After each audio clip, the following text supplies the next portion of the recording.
Kubelikan mobil impian untuk ulang tahunnya. Namun dia malah menghinaku saat bersulang.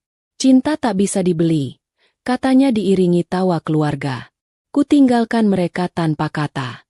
Esoknya, saat rumah disita dan rekening membeku, barulah mereka sadar siapa pemilik segalanya. Sebelum ceritanya dimulai, silakan tulis di kolom komentar dari daerah mana saja teman-teman yang menonton cerita ini. Dan dengar cerita sambil aktivitas apa? Nyapu, ngepel, tiduran? Yuk kita simak ceritanya. Lara melangkahkan kakinya memasuki rumah mewah bergaya minimalis modern itu dengan sisa-sisa tenaga yang ia miliki. Jam tangan di pergelangan tangan kirinya sudah menunjukkan pukul 9 malam. Di luar, hujan turun dengan deras, seolah mewakili kelelahan yang menggelayuti pundaknya. Seharian ini ia harus menghadapi 3 rapat direksi yang alot, mengurus sengketa pengiriman barang di pelabuhan, dan memeriksa laporan keuangan kuartal ketiga yang sedikit bermasalah. Kepalanya berdenyut nyeri. Yang ia inginkan hanyalah mandi air hangat, meminum teh chamomile, lalu tidur dengan tenang. Namun, begitu ia membuka pintu utama yang terbuat dari kayu jati tebal itu, harapan akan ketenangan seketika sirna. Suara televisi dari ruang tengah terdengar begitu keras, bersahut-sahutan dengan gelak tawa yang memekakan telinga. Di sofa kulit impor yang ia beli bulan lalu, duduklah 3 orang yang menjadi pusat kehidupannya di rumah ini, namun juga menjadi sumber kelelahannya yang lain. Raka, suaminya, sedang duduk berselonjor kaki di atas meja kaca, meja yang seharusnya tidak boleh diinjak. Di sebelahnya, Ibu Ratna, ibu mertuanya, sedang sibuk mengunyah camilan mahal yang remahannya berceceran di karpet bulu. Sementara Siska, adik iparnya, sedang asyik melakukan panggilan video dengan teman-temannya sambil memamerkan tas tangan baru yang Lara tahu persis ia beli menggunakan kartu kredit tambahan milik Raka, yang tagihannya dibayar oleh Lara. Lara sudah pulang, ujar Ibu Ratna tanpa menoleh sedikit pun. Matanya tetap terpaku pada layar televisi yang menayangkan acara gosip selebriti. Tidak ada nada sambutan hangat, tidak ada pertanyaan, bagaimana harimu? Atau sekadar tawaran segelas air. Iya, Bu, jawab Lara pelan sambil melepaskan sepatu hak tingginya yang terasa menyiksa. Ia meletakkan tas kerjanya di atas nakas foyer. Lama banget sih pulangnya, keluh Siska. Kali ini ia menurunkan ponselnya sebentar untuk menatap kakak iparnya dengan tatapan mencemooh. Tadi kami mau pesan makanan Jepang yang mahal itu, tapi limit kartu kredit Mas Raka katanya habis. Kamu lupa top up ya, Mbak? Malu-maluin banget deh. Tadi pas mau bayar ditolak. Lara menghela napas panjang. Ia berjalan mendekat ke ruang tengah. Siska, limit kartu itu 50 juta sebulan. Ini baru tanggal 20. Kalian sudah menghabiskannya. Raka yang sejak tadi diam akhirnya bersuara. Ia tidak membela istrinya. Ia justru menatap Lara dengan tatapan yang seolah menyalahkan. Sayang, kamu jangan pelit-pelitlah sama keluarga. Tadi ibu mau beli perhiasan sedikit buat arisan, biar nggak kalah sama teman-temannya. Masa ibuku harus tampil gembel? Itu kan juga membawa nama baik kamu sebagai menantu sukses. Perhiasan, sedikit, tidak akan menghabiskan sisa limit 20 juta dalam sehari, Raka. Sahut Lara, mencoba menahan emosinya agar tidak meledak. Ia terlalu lelah untuk bertengkar. Sudahlah, Lara. Potong Ibu Ratna dengan nada ketus. Ia menepis remah keripik dari pangkuannya ke lantai begitu saja. Kamu itu kerja dari pagi sampai malam, uangnya banyak, tapi sama mertua dan ipar sendiri perhitungannya minta ampun. Ingat, harta itu cuma titipan. Kalau kamu nggak membahagiakan suami dan keluarganya, rezekimu bisa seret. Lara memejamkan matanya sejenak. Kalimat itu lagi. Selalu senjata agama dan moral yang digunakan Ibu Ratna untuk membenarkan ketamakan mereka.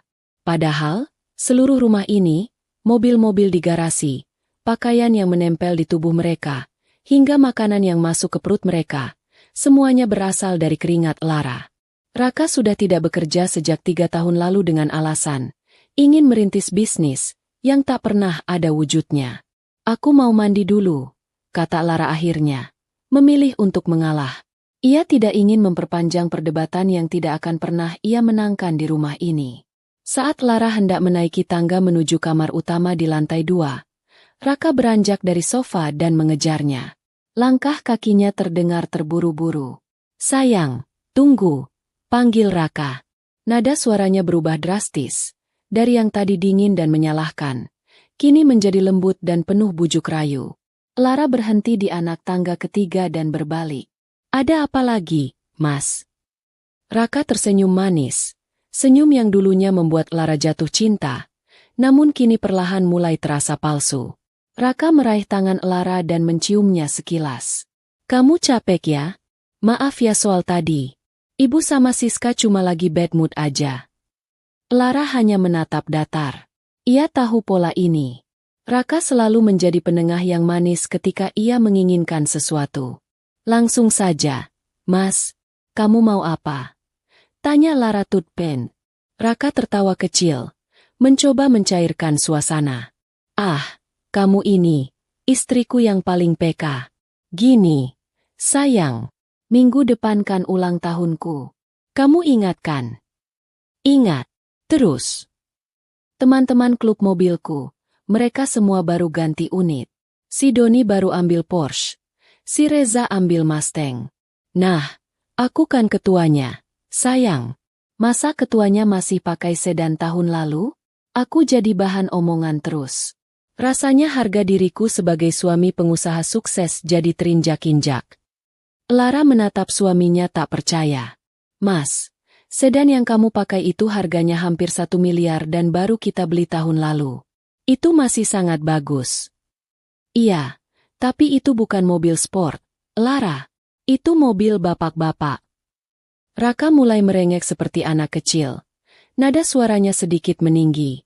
"Aku cuma minta hadiah ulang tahun. Sekali setahun loh. Aku sudah lihat ada 1 unit McLaren Secon tapi rasa baru. Harganya miring kok, cuma 4 miliar. Kalau kamu belikan itu, aku janji bakal makin sayang sama kamu. Bakal makin rajin bantu kamu di rumah. Teman-temanku juga pasti bakal hormat banget sama kamu karena bisa memanjakan suamimu." 4 miliar. Angka itu diucapkan Raka semudah ia meminta uang parkir. Lara memijat pelipisnya. Perusahaannya memang sedang untung, tapi uang kas sebesar itu seharusnya dialokasikan untuk ekspansi pabrik di Jawa Timur. "Nanti aku pikirkan," jawab Lara singkat. Lalu kembali berbalik menaiki tangga. "Jangan dipikirkan lama-lama, sayang. Unitnya rebutan," seru Raka dari bawah tangga. "Aku anggap itu iya ya. Makasih istriku sayang." Di ruang tengah, terdengar suara Siska berteriak. "Mas, kalau Mas Raka dapat mobil baru, aku minta mobil yang lama ya. Jangan dijual." "Iya, tenang aja," jawab Raka lantang. Lara masuk ke kamarnya dan menutup pintu rapat-rapat. Ia bersandar di balik pintu. Tubuhnya merosot perlahan hingga ia terduduk di lantai yang dingin. Air mata yang sejak tadi ia tahan akhirnya menetes satu persatu. Ia merasa bukan seperti istri, bukan seperti menantu, melainkan hanya sebuah mesin ATM berjalan yang memiliki nyawa. Mereka menyedot segalanya darinya, tenaganya, uangnya, emosinya, tanpa menyisakan sedikit pun rasa hormat atau kasih sayang yang tulus. Apakah ini harga yang harus ia bayar untuk sebuah pernikahan? Apakah mempertahankan Raka berarti harus terus-menerus membeli cinta mereka dengan kemewahan? Malam itu, di bawah guyuran sawer air hangat, Lara menangis dalam diam, meratapi nasibnya yang ironis, sukses di mata dunia, namun begitu menyedihkan di dalam rumahnya sendiri. 3 hari berlalu sejak permintaan Raka. Selama 3 hari itu pula, sikap Raka, Ibu Ratna, dan Siska berubah menjadi sangat manis. Raka rajin membukakan pintu mobil untuk Lara saat berangkat kerja. Ibu Ratna tiba-tiba berinisiatif, menuangkan air putih, hanya menuangkan, bukan mengambilkan, saat makan malam.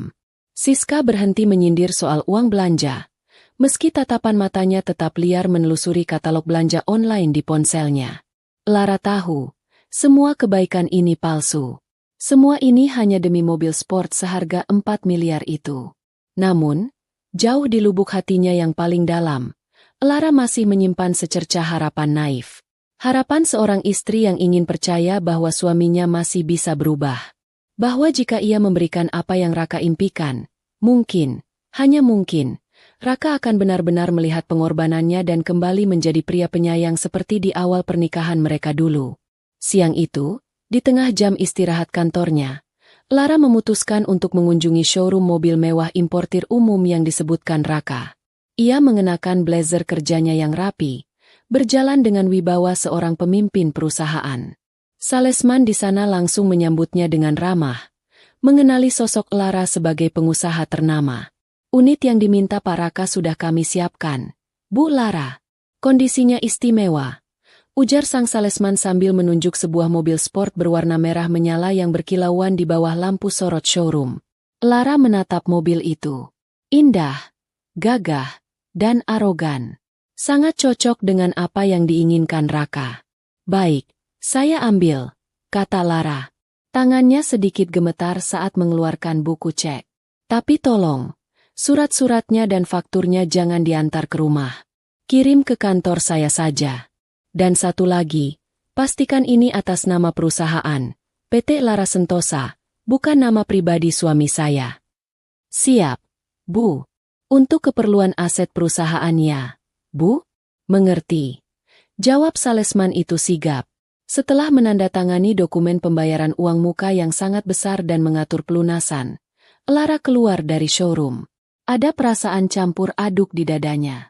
Ia merasa lega telah memenuhi keinginan suaminya, tapi juga merasa bodoh.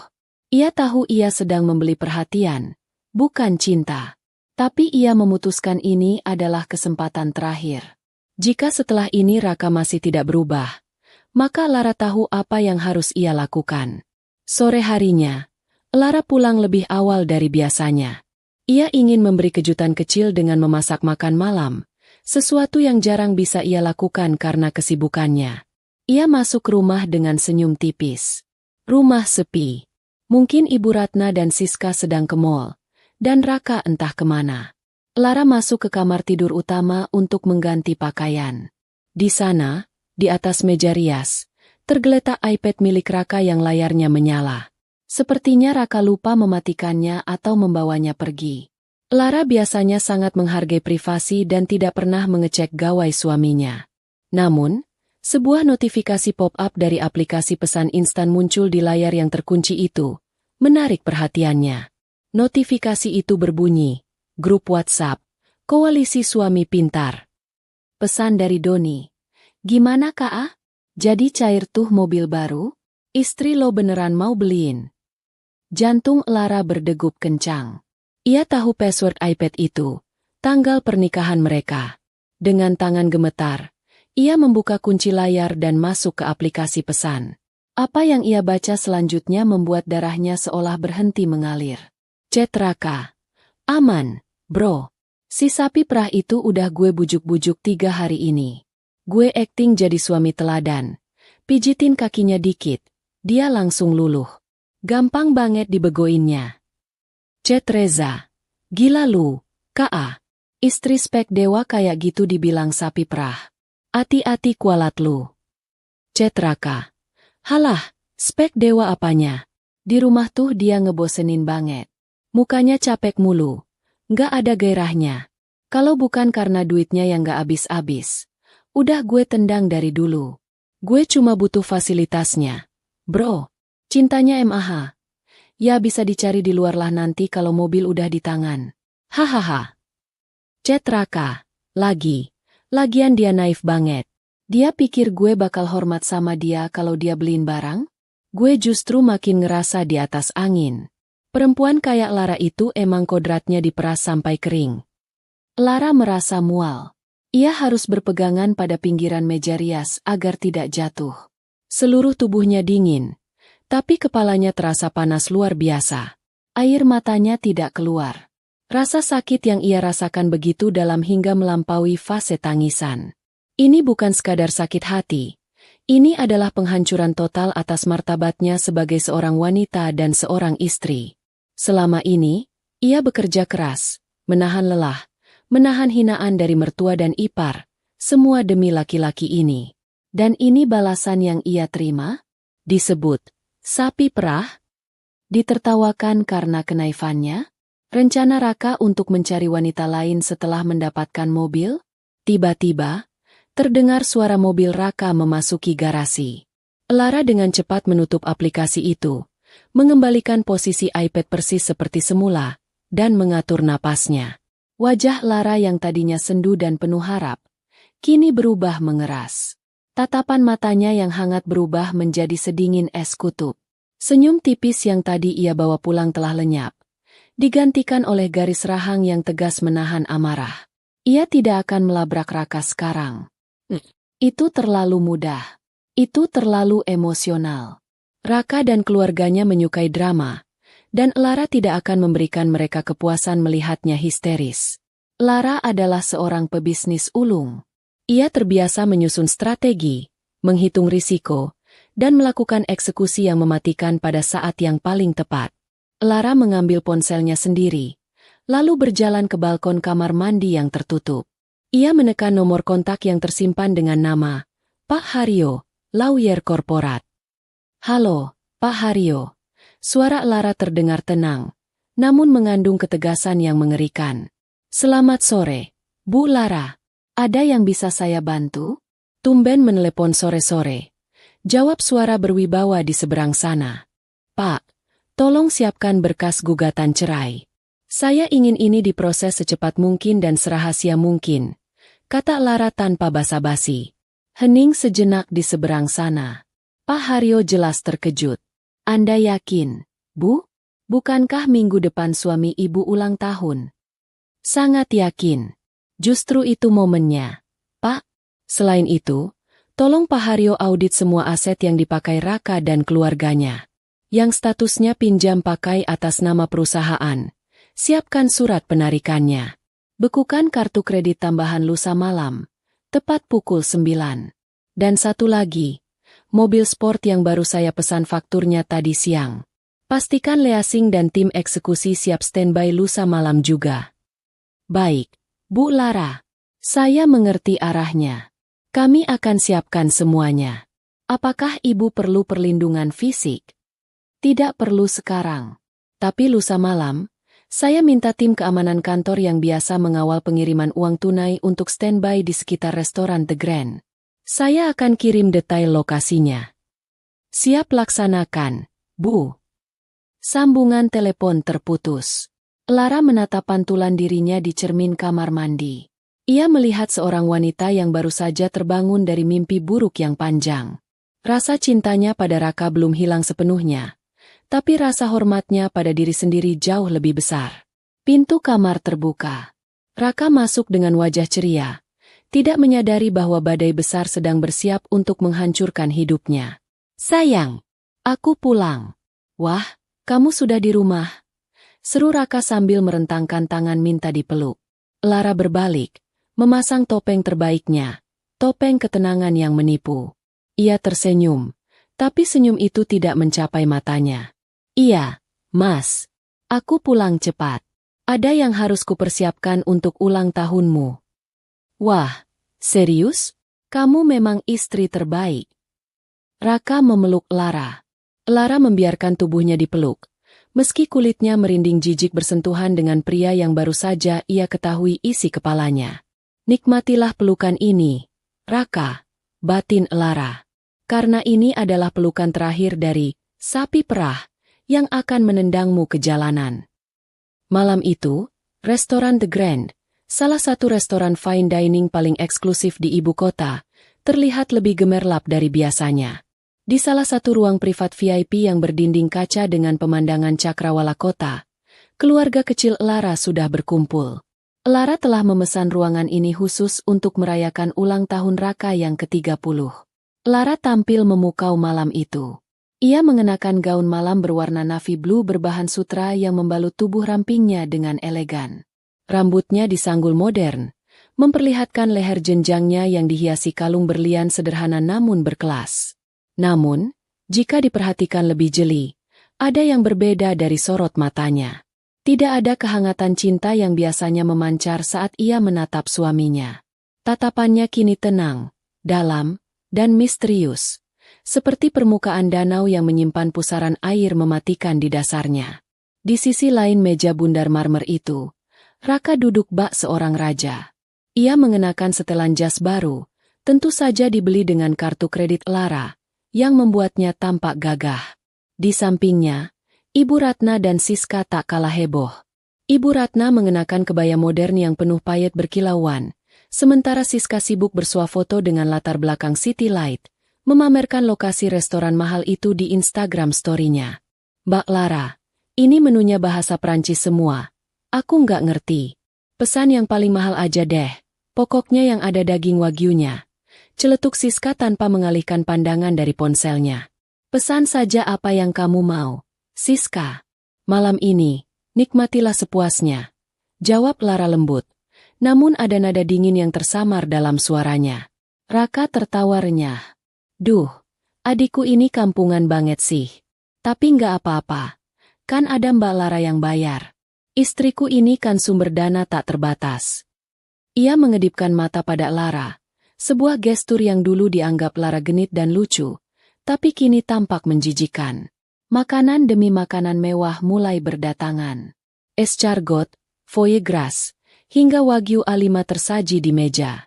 Mereka makan dengan lahap, diselingi obrolan yang didominasi oleh Ibu Ratna yang membanggakan Raka. Coba lihat suamimu, Lara, kata Ibu Ratna sambil menunjuk Raka dengan garpunya. Ganteng, gagah, cocok banget jadi pengusaha sukses. Kamu itu beruntung sekali bisa dapat Raka. Kalau bukan karena Raka yang sabar membimbing kamu, mungkin bisnismu nggak akan sejalan ini. Doa suami itu kuncinya. Lara hanya tersenyum tipis sambil mengiris daging di piringnya. Benar, Bu. Raka memang luar biasa. Luar biasa liciknya, tambah Lara dalam hati. Setelah hidangan utama selesai dan piring-piring diangkat, suasana menjadi sedikit tegang karena antisipasi. Raka mulai gelisah di kursinya. Matanya terus melirik tas tangan Lara yang diletakkan di kursi kosong di sebelahnya. Raka berdehem keras. Sayang, ini kan udah selesai makan nih. Kue ulang tahunnya juga udah dipotong. Katanya ada kado spesial. Lara meletakkan serbetnya dengan gerakan anggun. Ia menatap Raka lurus tepat di manik matanya. Tentu saja ada. Aku tidak pernah ingkar janji, Mas. Lara mengambil sebuah kotak kecil beludru berwarna hitam dari tasnya dan meletakkannya di atas meja, menggesernya perlahan ke arah Raka. Jantung Raka berdegup kencang. Dengan tangan gemetar karena antusias, ia membuka kotak itu. Di dalamnya, terbaring sebuah kunci mobil dengan logo McLaren yang khas. Wah, teriak Raka spontan, melupakan tata krama restoran fine dining. Ia mengangkat kunci itu tinggi-tinggi. Gila, beneran McLaren. Kamu serius? Sayang, ini bukan prank kan? Mobilnya sudah diparkir di lobi VIP di bawah. Warna oranye metalik, sesuai yang kamu mau. Jawab Lara datar. Mantap. Siska ikut bertepuk tangan heboh. Wah, Mas Raka bakal jadi orang paling keren sekecamatan nih. Pinjam ya Mas buat date besok. Tenang, Dek, gampang. Raka mencium kunci mobil itu berkali-kali. Euforia kemenangan membuatnya mabuk kepayang. Ia merasa telah menaklukkan dunia. Ia merasa telah berhasil menundukkan Lara sepenuhnya di bawah kakinya. Seorang pelayan masuk membawa sebotol champagne mahal, pesanan tambahan dari Raka yang belum disetujui Lara, tapi Lara membiarkannya. Pelayan itu menuangkan minuman ke gelas mereka masing-masing. Wajah Raka memerah karena campuran alkohol dan kesombongan. Ia berdiri, mengangkat gelasnya tinggi-tinggi untuk memimpin bersulang, toast. Ayo semuanya angkat gelas. Perintah Raka dengan suara lantang yang sedikit menyeret. Lara, Ibu Ratna, dan Siska mengangkat gelas mereka. Raka menatap Lara dengan senyum miring yang penuh ejekan terselubung. Di otaknya yang sudah dipenuhi euforia kepemilikan mobil 4 miliar, filter bicaranya runtuh. Ia merasa Lara begitu bodoh dan bucin, budak cinta. Padanya hingga ia merasa aman untuk mengatakan apa saja. Malam ini, Raka memulai pidatonya. Matanya berkilat jenaka namun kejam. Aku mau bersulang untuk wanita di depanku ini. Ia menunjuk Lara dengan gelasnya. Untuk Lara, istriku yang manis, tapi naif. Lanjut Raka, suaranya mengeras. Yang mengira bahwa cinta, hormat, dan kesetiaan itu bisa dibeli dengan mobil mewah. Hahaha. Padahal, tanpa mobil ini pun, dia pasti bakal tetap nempel sama aku, kan? Suasana hening sejenak. Namun, bukannya terkejut atau menegur. Ibu Ratna justru terkekeh. Iyalah, Kak. Lara itu kan gak laku kalau bukan sama kamu. Udah sibuk kerja, jarang di rumah. Siapa laki-laki yang mau selain kamu? Siska ikut menimpali sambil tertawa. Aduh, Mas Raka jahat ih. Tapi bener sih. Mbak Lara tuh, investasi. Terbaik Mas Raka ya? Hahaha. Raka tertawa makin keras mendengar dukungan ibu dan adiknya.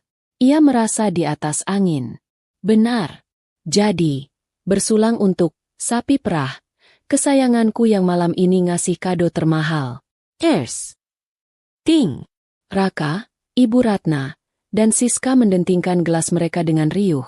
Tertawa terbahak-bahak seolah itu adalah lelucon paling lucu sedunia. Mereka tidak menyadari bahwa di seberang meja, Lara tidak meminum champagne-nya. Gelas Lara masih utuh di tangan, tak tersentuh bibirnya.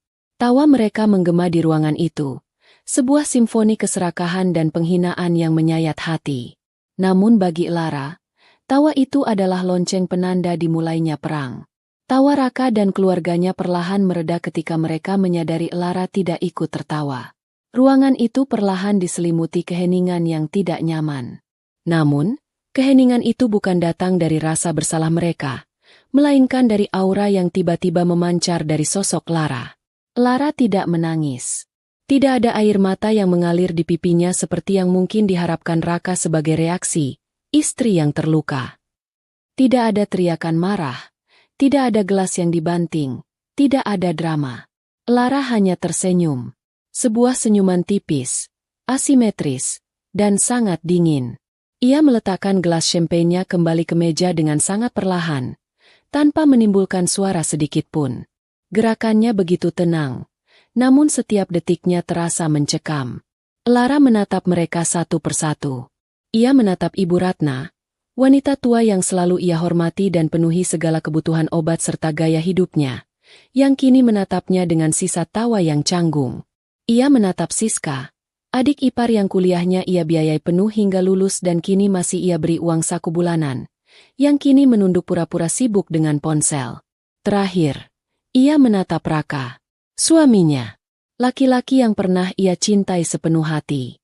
Laki-laki yang baru saja menyebutnya, sapi perah, di depan wajahnya sendiri. Tatapan Lara kosong, seolah ia sedang melihat orang asing. Atau lebih tepatnya, seolah ia sedang melihat hama yang harus dibasmi. Sayang, kok diam aja? Bercanda doang elah, baper banget sih.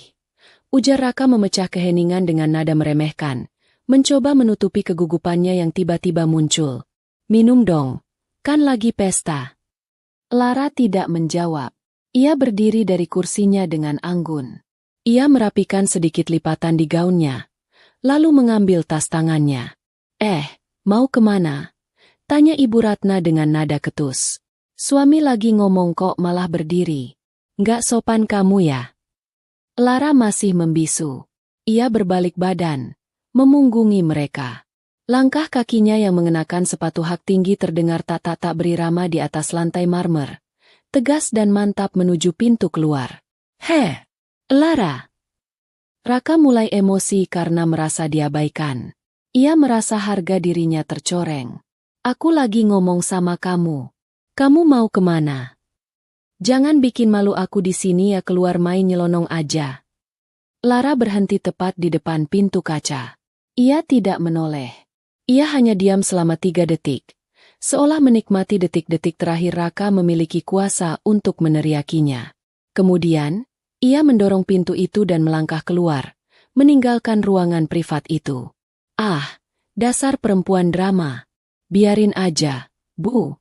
Seru Raka keras-keras agar Lara mendengarnya. Paling juga ngambek di mobil atau lari ke toilet nangis. Nanti juga balik lagi minta maaf. Biasa. Taktik biar dibujuk. Udah. Kita lanjutin aja minumnya. Kunci mobil udah di tangan ini. Raka kembali menuangkan champagne, tertawa bersama ibunya, meyakini sepenuhnya bahwa ia memegang kendali atas Lara. Bahwa Lara tidak akan pernah berani meninggalkannya. Sementara itu, di koridor restoran yang mewah, Lara berjalan tanpa menoleh sedikit pun. Begitu pintu restoran tertutup di belakangnya, ia tidak berhenti. Ia terus berjalan menuju lobi utama. Wajahnya datar, tetapi otaknya bekerja dengan kecepatan penuh. Di lobi, bukan mobil mewah miliknya yang menunggu. Sebuah mobil SUV hitam besar dengan kaca gelap sudah standby. Seorang pria berbadan tegap membukakan pintu belakang. Itu bukan sopir pribadinya, melainkan kepala keamanan perusahaannya. "Selamat malam, Bu Lara," sapa pria itu tegas. "Malam, Pak Anto. Jalan sekarang." Perintah Lara dingin begitu ia masuk ke dalam mobil. Mobil melaju membelah jalanan ibu kota yang gemerlap. Lara mengeluarkan ponselnya. Hal pertama yang ia lakukan adalah membuka kontak Raka, Ibu Ratna, dan Siska. Jari jemarinya menari lincah di atas layar. Blok kontak, blok kontak, blok kontak. Ia menghapus akses mereka ke dirinya secara digital. Kemudian, ia membuka aplikasi perbankan prioritasnya. Ia menekan tombol panggilan khusus untuk manajer keuangannya yang sudah disiagakan. "Halo, Bu Lara," sapa suara di seberang. "Lakukan sekarang," ucap Lara singkat. "Blokir semua kartu kredit tambahan atas nama Raka Pratama, Ratnasari, dan Siska Amalia. Bekukan rekening bersama kami. Dan alihkan semua notifikasi tagihan ke nomor lama Raka." "Baik, Bu. Segera diproses. Bagaimana dengan aset mobil baru?" "Hubungi pihak leasing rekanan kita. Katakan ada kesalahan administrasi fatal. Mobil itu aset perusahaan yang dibawa kabur oleh pihak yang tidak berwenang. Minta mereka kirim tim derek ke lobi VIP restoran The Grand sekarang juga. Ambil unitnya saat mereka masih di dalam." "Dimengerti, Bu." Tim eksekusi meluncur. Lara mematikan telepon. Ia menyandarkan kepalanya ke jok mobil kulit yang dingin. Ia melihat keluar jendela, menatap lampu-lampu jalan yang berkejaran. Tidak ada lagi beban di dadanya. Rasa sakit hati itu memang masih ada, tapi kini tertutup oleh kepuasan akan keadilan yang sedang ia tegakkan. Di restoran, Raka masih tertawa, mengangkat gelasnya lagi, merayakan kehancuran yang ia ciptakan sendiri, tanpa menyadari bahwa di luar sana, kereta kencananya sedang berubah menjadi labu, dan istana pasirnya sedang disapu ombak besar. Malam ini adalah malam eksekusi. Dan Lara adalah sang algojo yang tak kasat mata. Di dalam ruang privat restoran The Grand, pesta Raka masih berlanjut meski sang penyandang dana telah pergi. Raka, dengan arogansi yang masih memuncak karena pengaruh alkohol dan euforia hadiah mobil baru, berusaha menepis kekhawatiran yang sempat muncul saat Lara pergi. "Alah, biarin aja dia pergi," ujar Raka sambil menuangkan sisa champagne ke gelas ibunya. "Paling juga dia cuma mau testing aku. Mau lihat aku ngejar dia apa enggak. Sorry ya, Raka yang sekarang udah beda. Raka yang sekarang punya McLaren." Ibu Ratna tertawa. Gigi-giginya yang dilapisi veneer, biaya dari Lara, terlihat berkilauan. "Bener, Kak. Laki-laki itu harus punya wibawa. Jangan mau diinjak-injak istri terus. Biar dia tahu rasa. Sekali-sekali ditinggal senang-senang." Siska, yang sudah sedikit mabuk, membuka aplikasi ojek online di ponselnya. "Mas, nanti pulang aku naik mobil baru kamu ya? Aku mau bikin story pas duduk di kursi penumpangnya." "Boleh banget. Kita putar-putar Jakarta dulu sebelum pulang," seru Raka penuh semangat. 2 jam berlalu. Botol-botol kosong berserakan di meja. Raka merasa sudah cukup puas dan memutuskan untuk menyudahi pesta malam itu. Ia memanggil pelayan dengan jentikan jari yang kasar. "Bill," seru Raka. Seorang pelayan senior datang membawa map kulit berisi tagihan. Raka bahkan tidak melihat angkanya. Dengan gaya bossy, ia mengeluarkan kartu kredit Black Card, kartu tambahan dari rekening utama Lara, dan meletakkannya di atas nampan kecil. "Gesek aja." Tambahin tips 2 juta buat kalian, kata Raka sombong. Pelayan itu mengangguk sopan dan membawa kartu tersebut ke kasir. Raka bersandar di kursinya, membayangkan betapa gagahnya dia nanti saat menyalakan mesin mobil barunya di lobi. Namun, 5 menit kemudian, pelayan itu kembali. Wajahnya tampak tidak enak. Maaf, Pak Raka. Kartunya declinet, ucap pelayan itu pelan, mencoba menjaga privasi tamu. Alis Raka bertaut. Apa? Declinet? Rusak kali mesin kalian. Itu limitnya tak terbatas. Kami sudah mencoba di 3 mesin edisi berbeda. Pak, keterangannya, transaksi ditolak oleh bank penerbit. Mungkin Bapak ada kartu lain. Wajah Raka memerah karena malu dan marah. Ia merogoh dompetnya, mengeluarkan kartu kredit lain, juga kartu tambahan dari Lara, tapi dari bank berbeda. Pakai yang ini. Dasar ban gak becus. Pelayan itu kembali lagi tak lama kemudian. Kali ini wajahnya lebih tegang. Maaf sekali lagi, Pak. Kartu ini juga ditolak. Statusnya, kartu diblokir. Hah? Nggak mungkin. Raka berdiri, menggebrak meja. Ibu Ratna dan Siska yang tadi asyik mengobrol langsung terdiam. Coba punya Siska. Perintah Raka panik. Siska buru-buru mengeluarkan kartu kredit tambahannya. Namun hasilnya sama saja. Ketiga kartu kredit yang selama ini menjadi nyawa gaya hidup mereka, semuanya mati total. Ini pasti ulah Lara, desis Ibu Ratna. Wajahnya mulai pucat. Masa dia tega matikan kartu pas kita lagi makan? Cek saldo rekening kamu, KA. Transfer pakai M-Banking.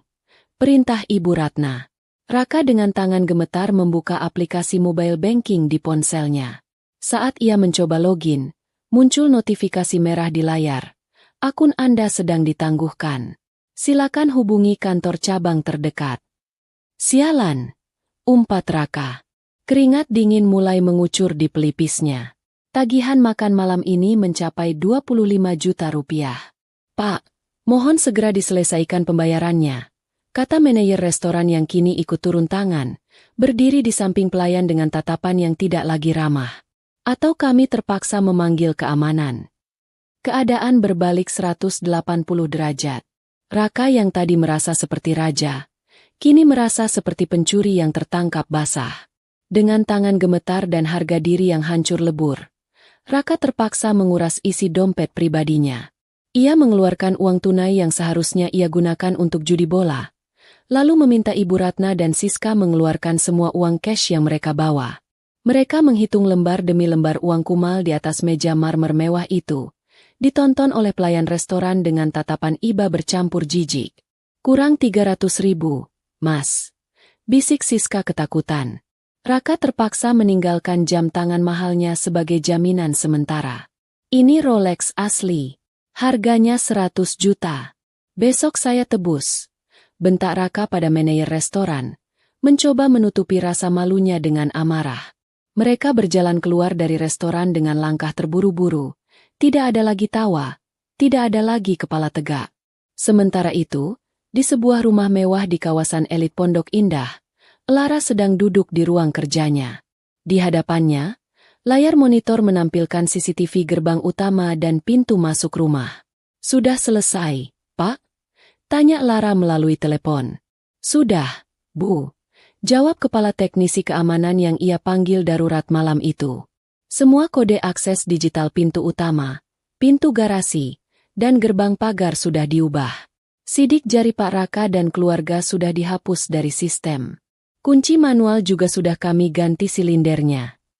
Bagus. Pastikan Satpam Komplek, Pak Asep dan timnya, sudah memegang instruksi tertulis saya. Sudah, Bu. Pak Asep sudah standby di pos depan. Tidak ada yang boleh masuk tanpa izin Ibu. Lara menutup telepon. Ia melihat jam dinding. Pukul 1 dini hari. Ia mematikan lampu ruang kerja, lalu berjalan menuju kamar tidur tamu yang kuncinya ia pegang sendiri. Ia tidak akan tidur di kamar utama malam ini. Ia ingin tidur nyenyak tanpa gangguan, menyambut pagi baru di mana parasit-parasit itu tak lagi bisa menghisap darahnya. Malam itu, Di saat Raka dan keluarganya masih berdebat di dalam mobil taksi online, karena mereka takut membawa mobil sport itu tanpa uang bensin dan uang tol, Lara memejamkan mata dengan perasaan damai yang sudah lama tidak ia rasakan. Eksekusi tahap pertama berhasil. Pukul 2 dini hari. Taksi online yang membawa Raka, Ibu Ratna, dan Siska berhenti di depan gerbang tinggi rumah mewah Lara. Mereka pulang dengan menumpang taksi karena Raka memutuskan untuk membiarkan mobil sport barunya tetap di parkiran VIP restoran. Ia beralasan pada keluarganya bahwa, sayang kalau dipakai malam-malam, takut lecet. Padahal kenyataannya ia tidak punya uang sepeser pun untuk membeli bensin Pertamax Turbo yang dibutuhkan mobil itu. Mereka turun dari taksi dengan wajah lelah dan kesal. Ibu Ratna terus mengomel sepanjang jalan tentang betapa jahatnya Lara memblokir kartu kredit. Dasar istri durhaka. Lihat saja nanti. Ibu akan kasih pelajaran dia besok pagi. Berani-beraninya dia mempermalukan kita. Gerutu Ibu Ratna sambil berjalan menuju gerbang kecil samping pagar utama. Siska menekan tombol paskode di panel digital gerbang. Beep, beep. Beep, error. Lampu indikator menyala merah. Loh, kok salah? Siska mengerutkan kening. Ia mencoba lagi. 1993.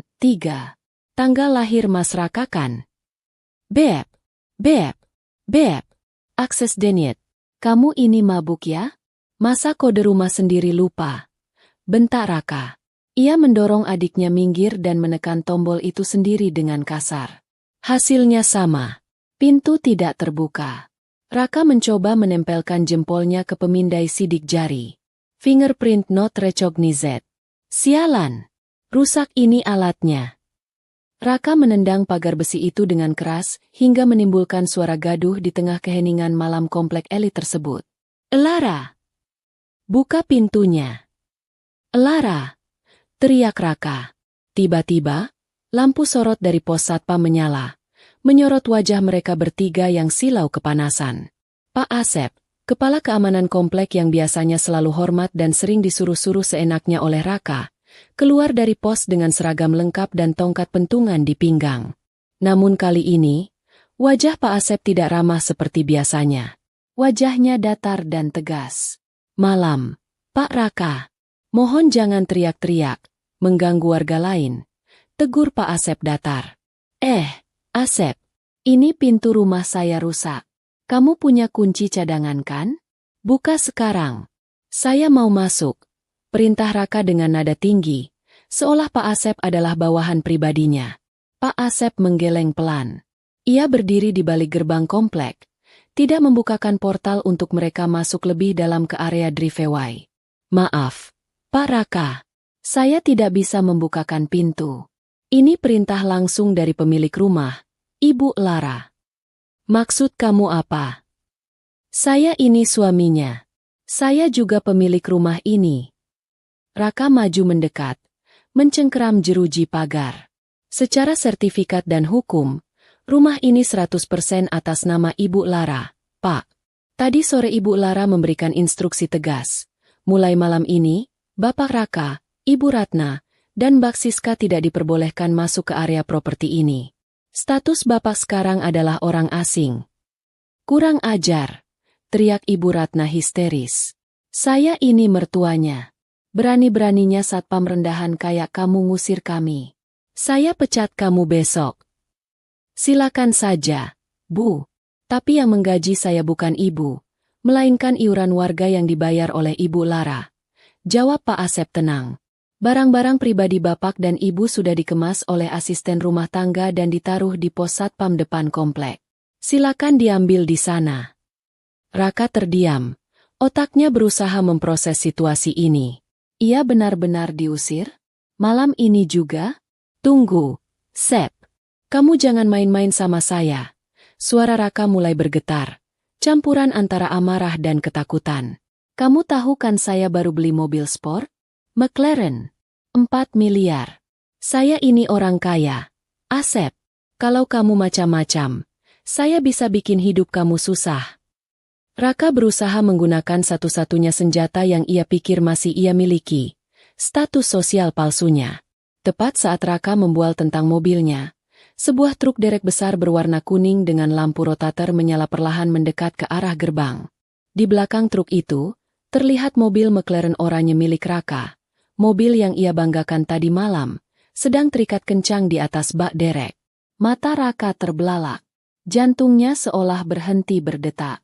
Dua orang pria berseragam biru tua dengan logo perusahaan leasing turun dari truk derek itu. Mereka menghampiri Pak Asep dan menyerahkan sebuah dokumen. Malam, Pak. Kami tim eksekusi aset PT Lara Sentosa. Sesuai perintah Direktur Utama, unit kendaraan ini kami tarik kembali ke gudang perusahaan karena penyalahgunaan aset. Ujar salah satu petugas itu dengan suara lantang yang sengaja diperdengarkan. Raka berlari mengejar petugas itu. Heh, itu mobil gue. Itu mobil saya. Jangan dibawa. Itu hadiah ulang tahun. Petugas leasing itu menatap Raka dengan tatapan meremehkan. Bapak Raka? Maaf Pak, di faktur pembelian dan BPKB, mobil ini tercatat sebagai aset operasional PT Lara Sentosa. Tidak ada nama Bapak di sini. Ibu Lara melaporkan bahwa kendaraan ini dibawa tanpa izin resmi perusahaan. Kami hanya menjalankan tugas. Nggak bisa gitu dong. Turunin. Raka mencoba menarik tuas derek dengan panik, tapi tubuhnya yang kurus dengan mudah didorong oleh petugas berbadan kekar itu, hingga ia jatuh terduduk di aspal yang dingin. Mas Raka! Teriak Siska dan Ibu Ratna bersamaan, berlari menghampiri Raka yang tersungkur. Truk derek itu mulai bergerak menjauh, membawa pergi mimpi Raka, membawa pergi simbol harga dirinya, membawa pergi satu-satunya hal yang membuatnya merasa dihormati malam itu. Raka hanya bisa menatap nanar lampu belakang mobil impiannya yang semakin menjauh ditelan kegelapan malam. Angin malam berhembus kencang, menusuk tulang. Pukul 3 pagi. Raka, Ibu Ratna, dan Siska berdiri di pinggir jalan raya depan komplek perumahan elit. Mereka masih mengenakan pakaian pesta yang mewah namun kini tampak kusut dan konyol. Raka menoleh ke arah rumah megah yang berdiri angkuh di kejauhan. Lampu kamar utama di lantai 2 menyala sebentar, lalu padam kembali. Lara ada di sana, hangat dan nyaman. Sementara mereka di sini, di jalanan yang dingin, tanpa dompet tebal, tanpa kartu kredit, tanpa rumah, dan tanpa kendaraan. Ini pasti mimpi kan, Kak? Tanya Ibu Ratna dengan suara gemetar, memeluk lengannya sendiri yang kedinginan karena kebaya tipisnya tak mampu menahan angin malam. Raka tidak menjawab. Ia menatap aspal kosong di depannya. Kesadaran itu mulai merayap naik ke kepalanya. Pelan tapi pasti, mencekik lehernya. Lara tidak sedang ngambek. Lara sedang menghancurkannya. Dan yang paling menakutkan bagi Raka adalah kesadaran bahwa tanpa Lara, ia hanyalah seorang pengangguran yang tak punya apa-apa selain hutang dan gengsi yang tak bisa dimakan. Seminggu telah berlalu sejak malam pesta yang berubah menjadi mimpi buruk itu. Bagi Lara, seminggu ini adalah minggu yang penuh kedamaian dan produktivitas. Namun bagi Raka, Ibu Ratna, dan Siska, 7 hari terakhir terasa seperti neraka yang tak berkesudahan. Mereka kini tinggal di sebuah kamar hotel melati yang pengap di pinggiran kota. Bukan hotel bintang 5 dengan sarapan prasmanan yang biasa mereka nikmati, melainkan hotel dengan kasur yang pernya menonjol, spray yang berbau apek, dan kamar mandi yang kerannya sering macet. Pagi itu, suasana di kamar sempit berukuran 3x4 meter itu terasa panas, sepanas hati para penghuninya. Aduh, Mas, air panasnya mati lagi. Jerit Siska dari dalam kamar mandi. Ia keluar hanya dengan handuk tipis yang warnanya sudah memudar. Handuk fasilitas hotel karena mereka tidak sempat membawa perlengkapan mandi dari rumah. Aku nggak bisa keramas pakai air dingin. Nanti rambutku rusak.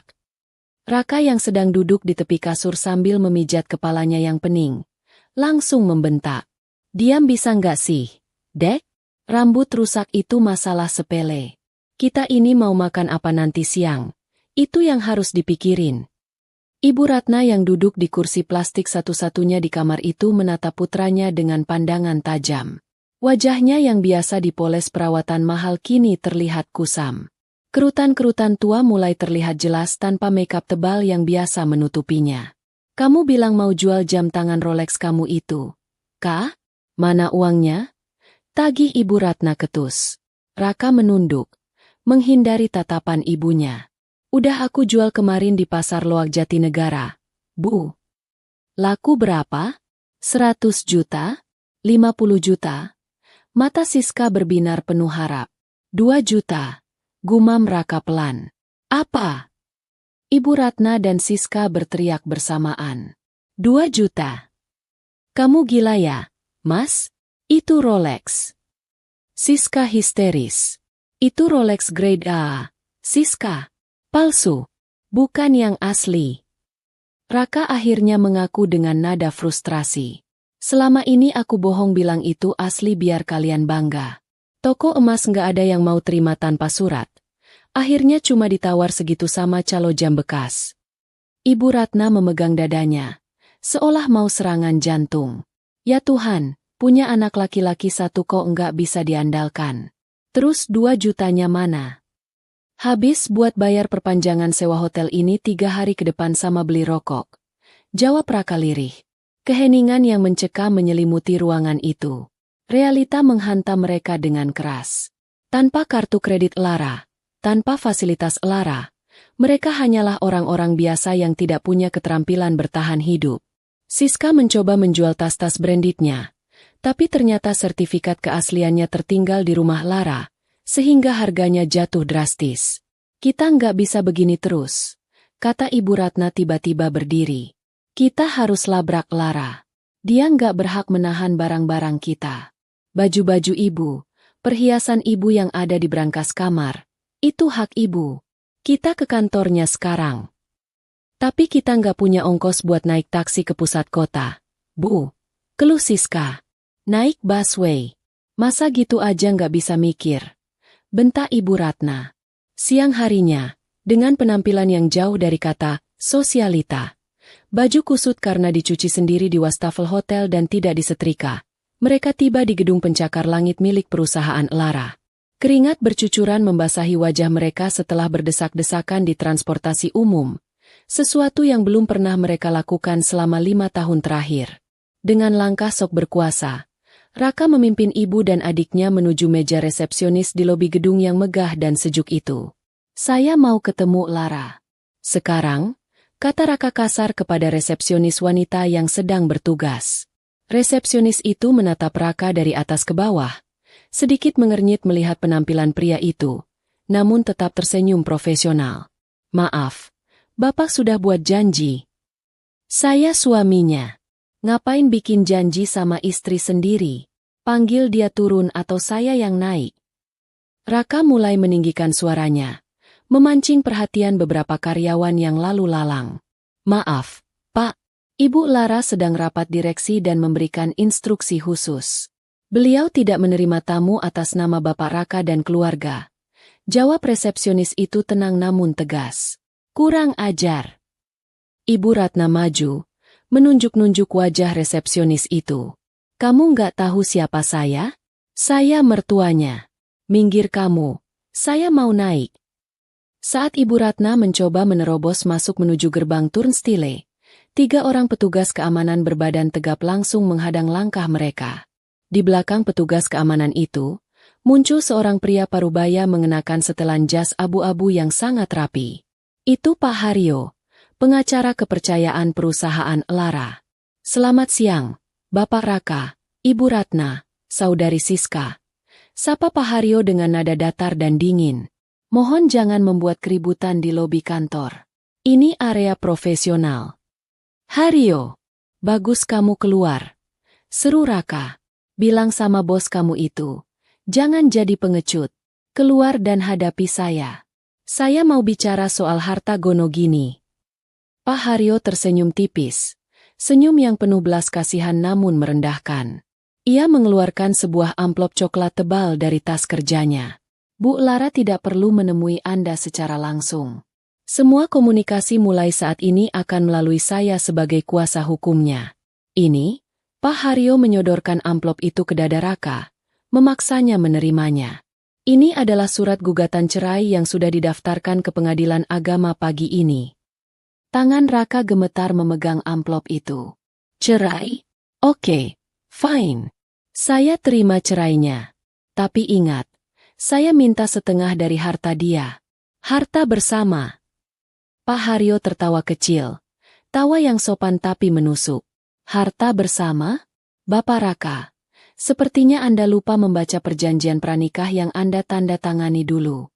Di sana tertulis jelas pemisahan harta. Semua aset yang didapat atas nama Lara dan perusahaan adalah milik Lara.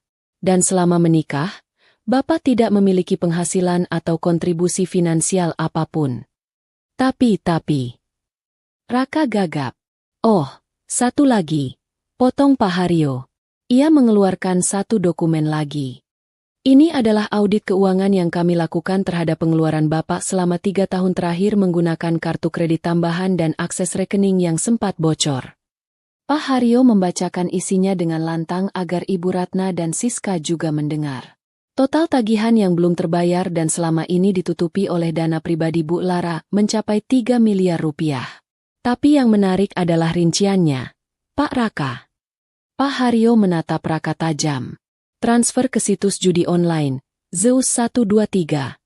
Total 1,5 miliar. Transfer ke beberapa wanita hiburan malam atas nama Kitty, Angel, dan Vivi. Total 500 juta. Dan sisanya adalah hutang pinjaman online ilegal yang menggunakan nomor kantor ini sebagai kontak darurat. Wajah Ibu Ratna pucat pasi. Ia menoleh ke arah Raka dengan mata melotot. Judi? Perempuan? Raka, kamu bilang uang itu buat modal bisnis kripto. Raka mundur selangkah. Wajahnya merah padam karena malu. Itu investasi, Bu. Cuma lagi rugi aja. Investasi di meja judi bukan investasi, Pak Raka. Sela Pak Haryo tajam. Bu Lara sudah berbaik hati melunasi hutang-hutang ini agar tidak menyeret nama baik perusahaan. Tapi, beliau meminta ganti rugi. Di dalam amplop itu juga ada somasi. Jika Bapak tidak bisa mengembalikan uang yang disalahgunakan tersebut dalam waktu 30 hari, kami akan memprosesnya ke jalur pidana atas tuduhan penggelapan dana perusahaan. Pidana? Lutut Raka lemas. Ia hampir jatuh ke lantai marmer yang dingin. Benar. Penjara, Pak Raka. Tegas Pak Haryo. Jadi saran saya, daripada berteriak-teriak di sini meminta harta yang bukan hak Anda, lebih baik Anda cari pekerjaan halal untuk mulai mencicil hutang Anda. Selamat siang. Pak Haryo berbalik dan berjalan masuk kembali ke dalam gedung, diikuti oleh para petugas keamanan yang kembali ke pos mereka, meninggalkan Raka, Ibu Ratna, dan Siska yang berdiri mematung di tengah lobi. Tatapan orang-orang di sekitar mereka penuh dengan cemoohan. Ibu Ratna, yang selama ini selalu membela Raka, tiba-tiba meledak. Ia memukuli lengan Raka dengan tas tangannya. Anak kurang ajar. Anak bodoh. Jerit Ibu Ratna histeris. Kamu habiskan uang menantu saya buat judi. Buat perempuan. Pantas saja rezeki kita diputus. Kamu yang bikin kita melarat. Raka, kamu bohong sama ibu. Kamu bilang kamu pintar. Ternyata kamu cuma sampah. Aduh, Bu, sakit. Raka mencoba menangkis pukulan ibunya. Jangan marah di sini. Malu dilihat orang. Biarin malu. Memang sudah nggak punya muka kita. Siska ikut menangis meraung-raung. Gara-gara Mas Raka, aku jadi miskin. Tas-tasku hilang. Masa depanku hancur. Mas Raka jahat. Di tengah keramaian lobi gedung mewah itu, keluarga yang dulu sombong dan angkuh itu kini saling menyalahkan, saling mencaci, dan saling menghancurkan. Tanpa uang Lara sebagai perekat, kasih sayang, keluarga mereka ternyata rapuh seperti kerupuk yang terinjak kaki. Lara menyaksikan semua itu dari layar monitor di ruang kerjanya di lantai 40. Ia menyesap teh chamomilenya dengan tenang. Tidak ada rasa senang yang berlebihan, hanya rasa lega. Kanker dalam hidupnya telah diangkat. 6 bulan kemudian. Langit Jakarta sore itu berwarna jingga kemerahan, menyisakan hawa panas yang masih menyengat kulit. Di sebuah kawasan padat penduduk di Jakarta Timur, di antara ganggang sempit yang hanya bisa dilalui satu motor, Raka sedang duduk di teras sebuah rumah kontrakan petak. Tubuhnya kini jauh lebih kurus. Kulitnya yang dulu putih terawat karena rajin ke klinik kecantikan, kini menjadi gelap dan kusam, terbakar matahari. Ia mengenakan jaket berwarna hijau dengan logo aplikasi ojek online yang sudah mulai pudar warnanya. Bau keringat dan debu jalanan menempel di tubuhnya. "Raka! Airnya habis. Kamu lupa nimba lagi ya?" teriak suara serak dari dalam rumah. Itu suara Ibu Ratna. Wanita yang dulu gemar arisan sosialita itu kini terbaring sakit-sakitan di atas kasur tipis di ruang tengah yang sempit. Sejak diusir dan jatuh miskin, kesehatan Ibu Ratna menurun drastis. Darah tingginya kumat, ditambah lagi stroke ringan yang membuat separuh tubuhnya sulit digerakkan. Siska, adiknya itu sudah kabur 3 bulan lalu, menikah siri dengan seorang pria tua pemilik toko kelontong demi bisa makan enak, meninggalkan ibu dan kakaknya begitu saja. "Iya, Bu. Sebentar, Raka baru pulang narik," sahut Raka lelah. Ia meletakkan helmnya di atas meja yang kakinya diganjal batu bata. Hari ini pendapatannya sedikit. Seharian macet. Dan ia baru saja mendapat bintang 1 dari pelanggan karena telat mengantar makanan. Akunnya kena suspend selama 3 hari. Artinya, 3 hari ke depan tidak ada pemasukan. Raka merogoh saku celananya, menghitung uang receh yang ada. Cuma cukup untuk beli nasi bungkus lauk telur dadar dibagi 2. Raka masuk ke dalam rumah yang pengap itu. Atap seng membuat hawa panas terperangkap di dalam. Kipas angin kecil di sudut ruangan berputar lemah, mengeluarkan suara berderit yang menyebalkan. "Kamu tuh ya, kerjaan gak becus. Cuma jadi tukang ojek aja males-malesan," omel Ibu Ratna saat Raka menyuapinya makan. "Coba dulu kamu gak sombong. Coba dulu mulutmu dijaga pas ulang tahun itu. Kita pasti masih tidur di kasur empuk, makan daging wagyu. Dasar anak pembawa sial." Raka hanya diam, menelan nasi kering itu dengan susah payah. Kata-kata ibunya memang benar, tapi mendengarnya setiap hari selama 6 bulan membuat hatinya mati rasa. Penyesalan adalah makanan sehari-harinya. Setiap detik, setiap tarikan napas, ia teringat betapa bodohnya ia dulu. Selesai makan, Raka keluar lagi ke teras untuk merokok. Rokok ketengan murah yang rasanya pahit. Ia duduk menatap jalanan gang yang becek. Tiba-tiba, ponsel retaknya bergetar. Sebuah notifikasi berita muncul. Headline berita bisnis. Lara Sentosa Group raih penghargaan eksportir terbaik tahun ini. Sang CEO, Lara, tampil anggun di Paris Fashion Week. Jari Raka gemetar saat mengklik berita itu. Di layar kecil ponselnya, terpampang foto Lara. Mantan istrinya itu terlihat lebih cantik dari sebelumnya.